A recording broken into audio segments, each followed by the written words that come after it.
আমি খুবই হ্যাপি। মানে মামাম তো মানে প্রতিটা উৎসবের আগেই কিছু না কিছু তো অন্তত সাজায়, মানে কোনো থিম, যে পুজোটা আসছে তার আগে সেই থিম নিয়ে কিছু করার চেষ্টা করে।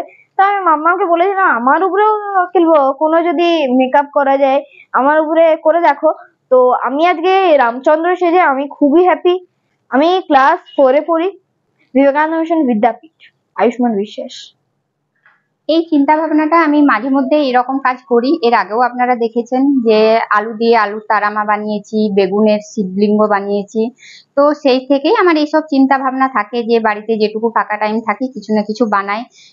সেই কারণে আর আমরা মানে প্রভু রামচন্দ্রকে তো প্রচুর বিশ্বাসী আর আমরা খুব মানি তাকে। তো সেই হিসাবে সামনে রামনবমী উপলক্ষে আমার এই প্রচেষ্টা। আর আমার ছেলে, যাকে আমি আজকে এই রূপটা দেওয়ার চেষ্টা করেছি, সে নিজেও খুব রাম ভক্ত। আর সেই কারণেই আমরা রামচন্দ্রকে তুলে ধরার চেষ্টা করেছি। আর দেখুন এবারে আপনাদের কেমন লাগছে। এটা আজকে মেকআপটা করতে মোটামুটি 10 ঘন্টা লেগেছে। কিন্তু এটা শুধু 10 ঘন্টা নয়, এর আগেও আমি প্রতিদিন একটু একটু করে সময় মতো যেটুকু ফাঁকা টাইম পাই সেই টাইমে বানিয়ে রেখেছি। এই পিছনের ব্যাকগ্রাউন্ড থেকে মানে শুরু করে প্রতিটা কাজ কিন্তু আমাদের নিজের হাতে বানানো।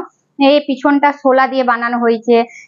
মানে এখানে আমরা কিন্তু কোনো রকম বাইরে কারো সাহায্য নিইনি। আমি আছি আর আমার স্টুডেন্ট আছে, আমরা এই কয়েকজন মিলেই এই কাজটা কমপ্লিট করেছি।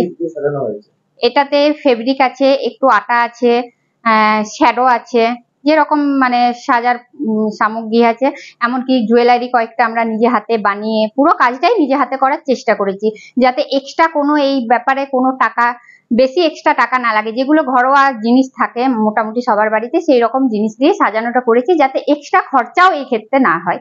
অবশ্যই আগামী দিনে চেষ্টা করব আরো নতুন নতুন কিছু দেওয়ার। আর আপনাদের যদি ভালো লাগে উৎসাহ দেবেন, নিশ্চয়ই চেষ্টা করব। সকলে আশীর্বাদ করুন যাতে আগামী দিনে আরো এগিয়ে যেতে পারি এইভাবে। চৈতালি বিশ্বাস।